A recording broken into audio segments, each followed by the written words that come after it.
चिनिया communist party सीपीसीको 20औं राष्ट्रिय सम्मेलन अघि चिनिया राष्ट्रपति सी जिनपिङबारे अप्रत्याशित र अस्वाभाविक समाचारहरू विशेष गरी भारतीय र केही पश्चिमा सञ्चार माध्यममा प्रकाशन एवं प्रसारण भइरहेका छन्। चिनिया कम्युनिस्ट पार्टीको हरेक 5 वर्षमा हुने राष्ट्रिय सम्मेलनबाट पार्टी महासचिव समेत रहेका राष्ट्रपति सी जिनपिङलाई तेस्रो कार्यकालको लागि अनुमोदन गर्ने करिब निश्चित भएको भन्दै चिनिया सञ्चार माध्यमहरूले दाबी गरिरहेको समयमा यस्ता अप्रत्याशित समाचार बाहिर आएका हुन्। इन्टरनेटमा सीबारे समाचारहरू खोजी गर्दा अधिकांश भारतीय सञ्चार माध्यमहरूमा सी जिनपिङलाई घरमै नजरबन्दमा राखिएको अथवा चीनमा सैन्य कू गरिएको आशंका गरिएका समाचार भेटिएका छन्। चिनिया कम्युनिस्ट पार्टीका वरिष्ठ नेताहरूले सीलाई चिनिया जनमुक्ति सेनाको प्रमुखबाट हटाएर नजरबन्दमा राखेको अपुष्ट समाचार पनि आइरहेका छन्। अधिकांश भारतीय सञ्चार माध्यमहरूले चिनिया पूर्व राष्ट्रपति हु जियान्ताओ र पूर्व प्रधानमन्त्री बेन जियाबाओको सहयोगमा चिनिया कम्युनिस्ट पार्टीको स्थायी कमिटीका पूर्व सदस्य 105 वर्षीय सोङ पिङले केन्द्रीय सुरक्षा ब्युरोलाई नियन्त्रणमा लिएको हुन सक्ने जनाएका छन्। यस्ता समाचारहरूमा सीलाई सेप्टेम्बर 16 मा उज्बेकिस्तानमा भएको साङ्घाई कोअपरेसन अर्गनाइजेसनबाट फर्कने क्रममा विमानस्थलबाट नै नियन्त्रणमा लिएको र नजरबन्दमा राखिएको जनाइएको छ।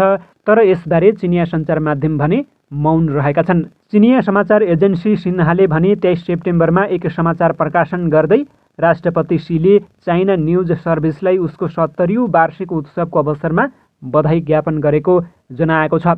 समाचारमा भनिएको छ, चिनिया कम्युनिस्ट पार्टीका महासचिव तथा केन्द्रीय सैन्य आयोगका अध्यक्ष समेत रहेका राष्ट्रपति सीले बहस प्रणाली र अन्तर्राष्ट्रिय सञ्चार क्षमता सुधार गर्नुपर्ने उल्लेख गर्दै समाचारको प्रभावकारितालाई बढाउनु पर्नेमा जोड दिनुभएको छ। 70औं वार्षिक उत्सवको अवसरमा राष्ट्रपति सीले पठाएको बधाई पत्र पढेर सुनाइएको समाचारमा उल्लेख गरिएको छ। यद्यपि चिनिया सञ्चार माध्यमहरूका रिपोर्टहरूलाई नै आधार मान्ने हो भने पनि चिनिया राष्ट्रपति सी भने सेप्टेम्बर 16 मा उज्बेकिस्तानबाट फर्किएपछि सार्वजनिक रूपमा देखिएका छैनन्। 16 सेप्टेम्बरमा उज्बेकिस्तानमा भएको साङ्घाई कोअपरेसन अर्गनाइजेसन एससिओको सम्मेलनको औपचारिक समापन भएपछि उनी स्वदेश फर्किएको चिनिया समाचार। यद्यपि चिनिया सञ्चार माध्यमका रिपोर्टहरूलाई नै आधार मान्ने हो भने पनि चिनिया राष्ट्रपति सी भने सेप्टेम्बर 16 मा उज्बेकिस्तानबाट फर्किएपछि सार्वजनिक रूपमा देखिएका छैनन्। 16 सेप्टेम्बरमा उज्बेकिस्तानमा भएको साङ्घाई कोअपरेसन अर्गनाइजेसन एससिओको सम्मेलनको औपचारिक समापन भएपछि उनी स्वदेश फर्किएको चिनिया सञ्चार एजेन्सी सिन्हाले जनाएको छ। सिन्हाका अनुसार एससिओ राष्ट्र प्रमुख परिषदको 22औं बैठक समापन भए लगत्तै सी नेतृत्वको टोली बेजिङका लागि उडेको हो।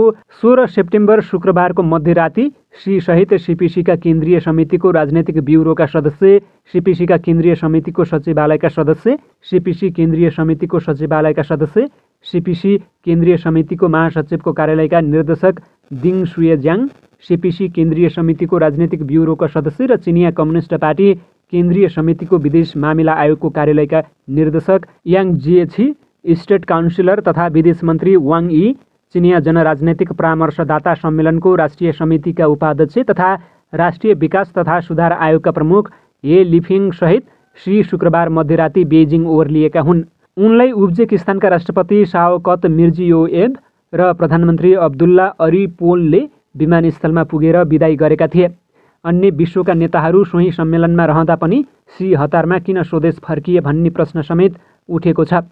चिनिया राष्ट्रपति सी हतारमा देखिएको र सम्मेलनमा भएको द्विपक्षीय भेटघाटमा पनि खासै महत्त्वपूर्ण कुरा नभएको अन्तर्राष्ट्रिय सञ्चार माध्यमले जनाएका छन्। तर चिनिया सत्ताको मुखपत्र ग्लोबल टाइम्सले भने राष्ट्रपति सीले एससिओ स्थापना भएको 2 दशकभन्दा लामो समयदेखि साङ्घाईको मूल उद्देश्यलाई कायम राख्दै अन्तर्राष्ट्रिय संस्थाहरूको विकासको नयाँ बाटो खोज्न सफल भएको राष्ट्रपति सीले बताएको जनाएको छ।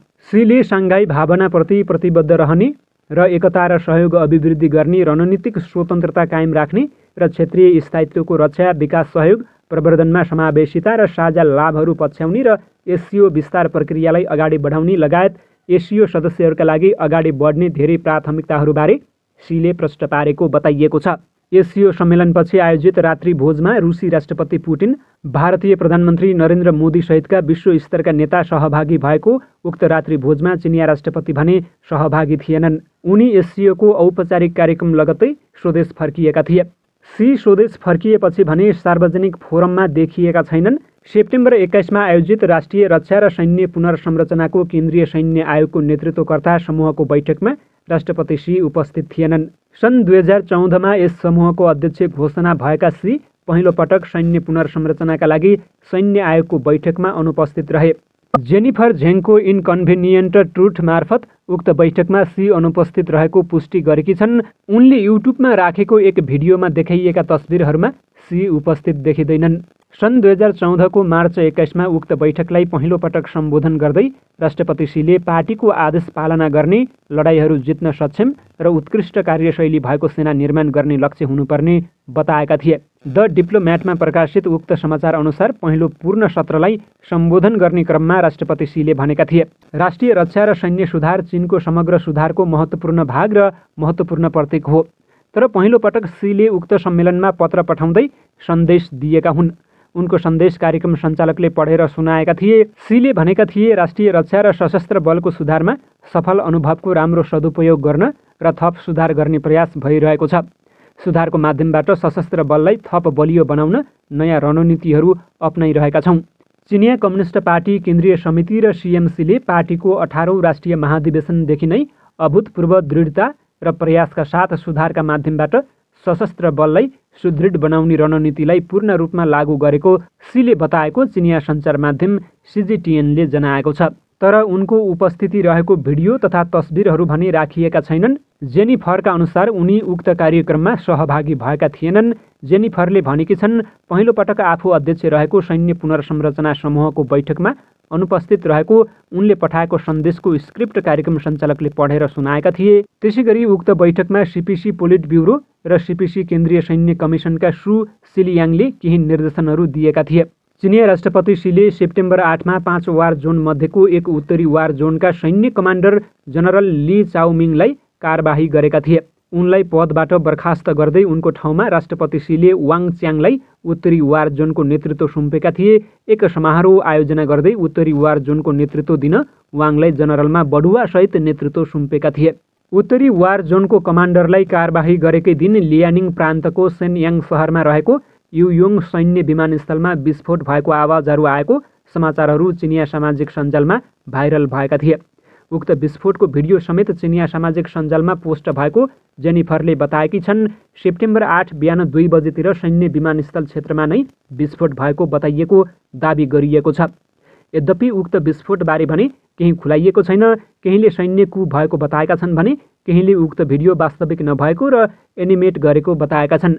चिनिया कम्युनिस्ट पार्टीको 20औं काङ्ग्रेसको पूर्व सन्ध्यामा 5 मध्ये 1 वार जोनको कमान्डर मात्रै परिवर्तन गर्नु स्वाभाविक नभएको तर्कहरू पनि चिनिया विश्लेषकहरूले बताएका छन्। तर केहीले भने सी जिनपिङलाई समस्यामा पार्ने कोसिस गर्दै विस्फोट भएको हल्ला फैलाएको दाबी गरेका छन्। यसरी सीले कारबाही गरेका व्यक्ति नै सैन्य समूहको बैठकमा पहिलो रोमा देखिएका छन्। जेनिफरले भनेकी छन्, यदि उनलाई हटाइएको हो भने उनलाई किन महत्त्वपूर्ण सेमिनारको पहिलो रोमा राखिएको भन्ने प्रश्न उठेको छ।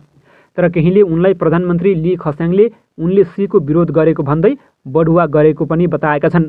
केहीले सीलाई बर्खास्त गर्दै 20औं राष्ट्रिय काङ्ग्रेसमा ली खस्याङले सत्ताको नेतृत्व गर्ने हल्ला पनि फैलाइरहेका छन्।